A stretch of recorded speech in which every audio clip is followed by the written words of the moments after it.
Morning, everyone. Happy Friday. Every day is a good day. I know people always say, thank God it's Friday. I thank God for every day of the week. Just wanted to share a few scriptures with you this morning, but what was in my heart this morning is the fight within. Woke up in the wee hours of the morning, and that's what I was hearing, the fight within, the fight within.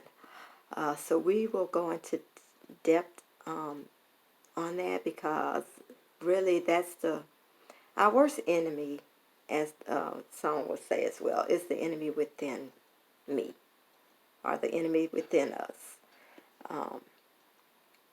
There's a constant struggle between the flesh and the spirit, and that's why we are to die daily.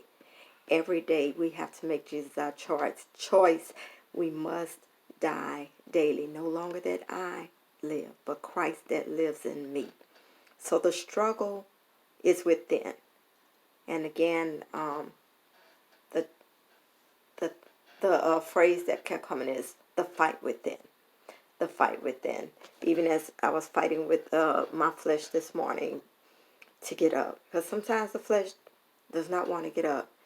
God may be calling me to pray, or just get into the word, or to get up in the flesh. And I have to make sure that the spirit wins, not the flesh, because the word tells us if we walk in the spirit, we will not fulfill the lust of the flesh. I know when I was young in the Lord, when you hear the word lust, we always, well, not we, it was like, it always seemed like it was sexual, but there's other lust besides sexual, and that's where we miss it, because it's the little foxes that spoil the vine. We don't see our tongues as a problem. And with me, I know I have to allow God to deliver me and work on me in that area, because I always have something to say, as my mom says. Like, you always want to have the last word, and I don't mean to be that way, but it's like, okay, what's right is right and what's wrong is wrong. And I was reminded about a prayer. Well, I don't think it's more of a prayer, but excuse me, it's a paragraph that I read by Pastor David Wilkerson some time ago. So I want to share that. And then I'm going to read some scriptures from the book of Job, and then I'll get into the fight within. Okay? So this is what David Wilkerson wrote. I grow in grace when I choose to live for others and not myself. That growth in grace must begin in my home by showing my mate and my children ever increasing Christ likeness. My home must become a proving ground where all problems, all misunderstandings are overcome by my willingness to give up my attempts to be always right. When I read that, I'm like, oh God, that's me. And I thank God for him writing that. And it was a help for me, because I love what he said, that my growth and grace must begin at home by showing my mate and my children ever increasing Christ's likeness. And that's where we miss it. It's like we treat people outside of our home sometimes better than people inside of our home. But our home must be a place where we're showing Christ's likeness. Ministry begins in your home. When I got saved, my family was the first people I went to witness to. We must exhibit Christ likeness in our home. You hear the saying, so many people, I grew up in a church, which, you may have gone to church a lot because you were made to go to church, but that doesn't mean you grew up, so to speak. Just because you grew up going to church all of the time, you were made to go to church, does not mean you grew up in the Lord. But so many kids saw one thing in the church, and then in their homes, it was totally different. Sometimes you go to church people's homes and you can hear all kind of curse words. So that Christ-likeness must be exhibited in the home. Otherwise, you won't win those in your home if you're not exhibiting Christ likeness in your home. Ministry begins at the home. Um, Again, God instituted the family before he instituted the church. So if you are putting the church, and when I say church, I mean I see so many people exhausting themselves behind church work. There is a difference. Church work and work of the church are two different things. I'm not going to tie myself. I don't believe in fundraising. I don't believe in selling dinners. That's not what God told us to do. So we exhaust ourselves running behind duties in the church, and we're so committed to a pastor and the church more than we are committed to God. I mean, I saw this so clearly when our beloved pastor passed away over 3 years ago. People, and he always said, don't worship me because I don't want to leave here early, but people worship the man more than they worship God. So therefore, once he passed away, you could see so many of the flock straying because their walk was not really for God. It was for the man of God. And that's not good. So I just want to read that one more time because I just find it was so helpful for me and still is. I grow in grace when I choose to live for others and not myself. Wouldn't the world be a better place if we choose to live for others? More so if we choose to live for God. And that's really what he's saying, because when we're living for God, our agenda is not about us. It's to be a blessing to others. And that growth in grace must begin in my home by showing my mate and my children ever increasing Christ's likeness. And I was so convicted. I'm like, God, I'm so sorry. And I had to apologize to my mate because I don't always exhibit an ever increasing Christ's likeness. And I'm like, God, just reduce me to love. Because it goes back to what I'm going to be talking about today, the fight within. You know, that flesh wants to be right. That flesh wants to be satisfied, and we must be selflessness in our relationships. So my home must become a proving ground where all problems, all misunderstandings are overcome by my willingness to give up my attempts to be always right. And I'm guilty of that. So I hope this helps somebody. I know this was a big help to me. I'm a perfectionist. God knows I'm so far from perfect, but I am a perfectionist. I like things a certain way. I like things in order. When you take something from the shelf, put it back like you find it. I can't. Oh, one of my pet peeves, you know, when I go to a store, I'm like the cart storage where you put the cart back, your shopping cart. It can be right there next to someone, and they will leave it. Either they'll hit someone's car with it or leave it in a parking spot. I'm like, that's so inconsiderate, because now you have a basket, a cart blocking a place where someone can park. It's just simple things. And even in stores, people don't put things back where they go. Just think how much easier you can make somebody else's job. And I know people are thankful for their jobs, but I always think about what can I do to make someone's job easier. So when you're in the store, put it back where you found it. It's really just that simple. But I know everybody's different. But it's just, considering others. Esteem others higher than yourselves, Do unto others as you want done unto you. And one last thing I want to mention about that. In the workplace. So I never seen so many nasty women, unclean women, until I got into the workplace. You go into the women's restrooms. I'm like, this is ridiculous. The custodians, or whatever the proper name is, they are there to do general cleaning, not to clean up behind you. Not to clean up you throwing tissue on the floor or leaving your personal things. You're just nasty. So it's like, if you keep your workplace like that, I can imagine how you keep your house. Let's not do that. Custodians, cleaning, whatever is the proper name, they are there for general cleaning, not to clean up behind you. Okay? All right. So let's move on. So here I am again.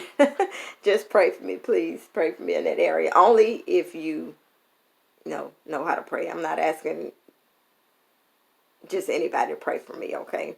I want your prayers to be right. You know how you hear people, I'm praying for you. And they're really not. Or what kind of prayer are you praying? So anyway, I want to read from the book of Job. I'm going to read from the 32nd chapter. And I'm going to read down, excuse me, here I am yawning again. It's one of these things, seem like, from verse 1 to verse 9. And I know when we hear about Job, every time it's preached or taught, the only part you hear about Job is, where Job receives double for his trouble and all of this stuff. But I want us to focus on some profound things in the book of Job that I think people really don't take the time to study the book of Job, but we just go to, that's the tradition. That's how everybody, when they teach from the book of Job, is always about what he lost, what he went through. And we need to remember that because Job lost a lot of things as well. As he went, he lost everything in one day. So it's just a reminder, that's the focal point, that what Job went through, and he still did not curse God. But I want to focus on another part of Job that no one talks about. At least I've never heard it all the days of my life. Okay, so this is in regards to Elihu. Remember Job's 3 friends, they sat there silently for a long time, and then they finally began to speak. So they all had their say, and there was a younger man among them, and his name was Elihu. And this is what he said.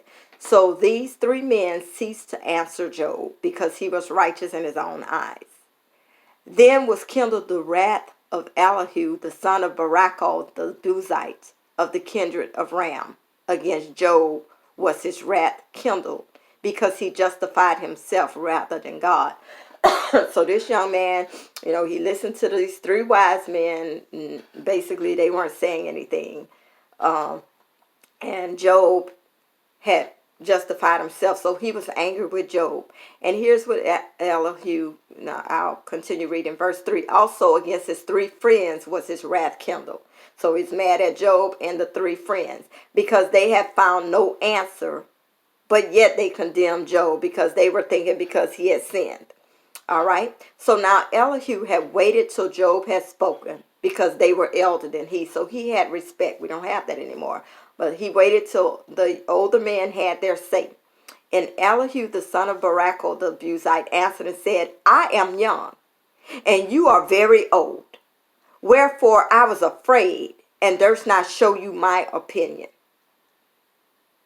I said, days should speak, and multitude of years should teach wisdom.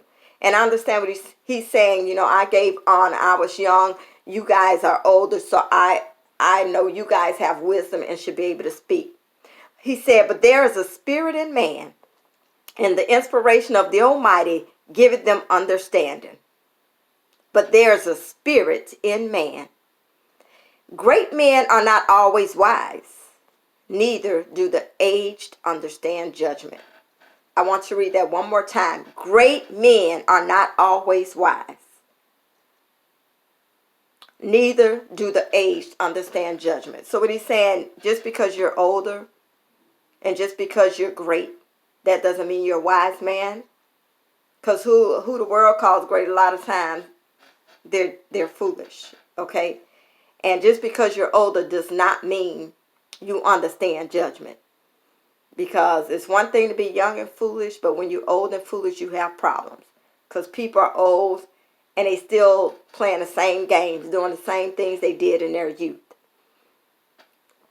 So basically, that's what he was saying. But I encourage you to take the time and read the book of Job.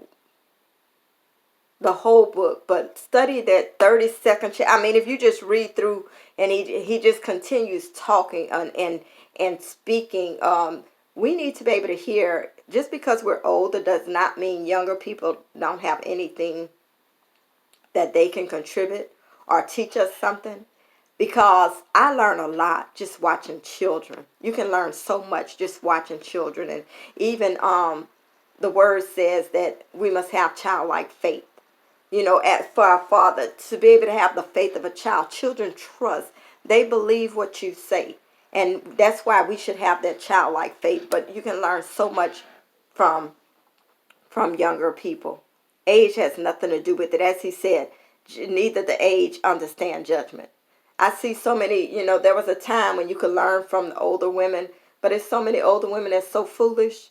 You can't teach me nothing, and they're not teaching these younger women nothing. The older women are supposed to teach the younger women, but my God, there are a lot of times no examples. Older women, the way they carry themselves, and it's just a mess. Anyway, I wanted to read one more thing from the book of Job, and this is from the 33rd chapter, verses 27 through 30. Says, he looketh upon men, and if any say, I have sinned and perverted that which was not right, and it profited me not, he will deliver his soul from going into the pit, and his life shall see the light. Lo, all these things worketh God oftentimes with man, to bring back his soul from the pit, to be enlightened with the light of the living. So God is there. He's waiting to deliver the man's soul from going into the pit, and his life shall see light, and enlighten him with the light of living. There's so much meat in the book of Job, more than what we've heard over the years, because people just focus on, like I said, what Job lost in one day, and then how God blessed them at the end. But there's so much meat in between.